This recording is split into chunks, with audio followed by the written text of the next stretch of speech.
والسلام على رسول الله. bulshada reer Gabiley aad iyo aad baan idin salaamayna. Wada socoteen oo Itoobiya aanu ka nimi. Wixii aanu kala kulannay waxaan u maleynayaa social media aad ku wada jirtaan oo waxba idin kama qarsoona. Waa aragteen baan u maleynayaa dawladuhu marka aan qofka soo fuulaya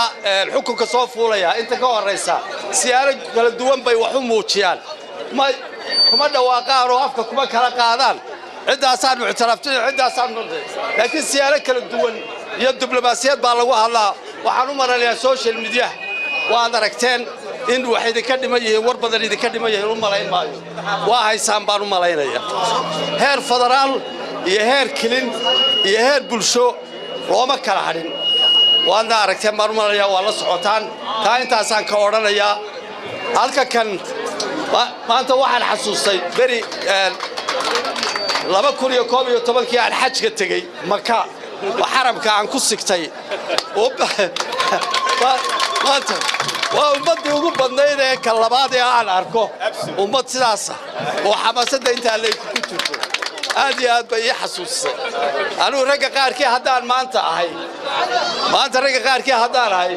waxaan oran lahaa war bulshada rabitaankeeda iyo dareenkeedu waan aragnaa waa doorashada kharashkeeda inaga daayo arintu waa dhamaatay sidaas halkaas ku dhamaatay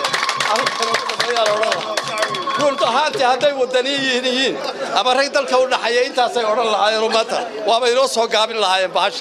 waxaan u maleynayaa wax badan oo aan idhaahdaan ma jirto la yaab iyo mataqaanaa fajacisu baan la kulmay populationka dareenka aanu aragno iyo soo dhaweynta aad iyo aad baan idinku mahadnaqaynaa iminkana sida arinta aynu hadalka u soo gaabino waxaan ku xiginayaa